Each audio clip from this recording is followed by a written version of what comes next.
There was once an old man who was the finest goldsmith of all days. 'Twas the night of Hallows Eve, the man's favourite holiday. The man sat down, hunched over a moving chess piece, while playing a game with his humble servant. The wise old man exclaimed, "Checkmate!" His servant bowed and stated, "Let's go fish." The old man, in a fit of rage, yelled, "It's checkmate! I do what I want!" The humble servant was knocked out of his seat and proceeded to play dead. Goldsmith, who was befuddled by this, sat back down and peered outside his window. Blankly he stares as if something had caught his eye. The old man smirks and gets up from his seat. "Goldsmith!" He shouts as he mystically teleports, leaving the surprised servant behind.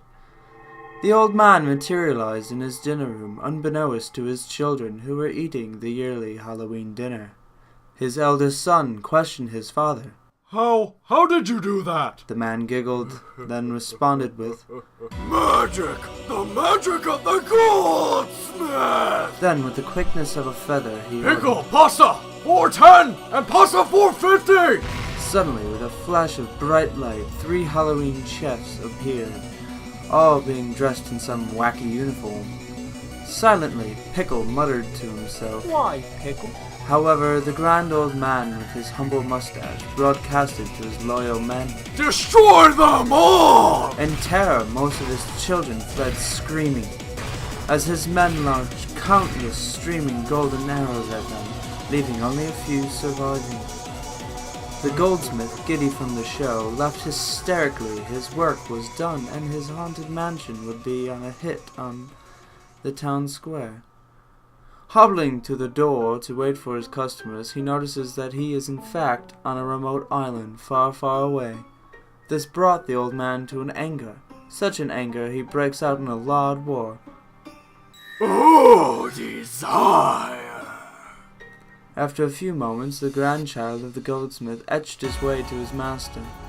Looking at him, he says, Grandfather, why would you do this thing? A sigh is heard from his grandfather. Goldsmith! Shouts the elderly man. The poor young grandchildren blown to smithereens by some awkward combustion method while his grandfather laughs at his demise.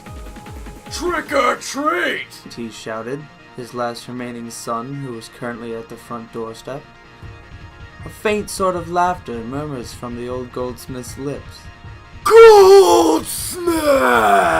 His red-haired grandson, unharmed by the arcane magics of his elder, stood up, straight and proud. Then he declared, Objection! You're the one who did it! The one who stole my cupcake and ruined my birthday party! The goldsmith looked at the young man with puzzled eyes. He soon turned his eyes to his stomach to see a huge black spear with a lovely pink bow sticking out of it. The dying old man muttered his last words, watching his grandson run far, far away into the sunset. The end.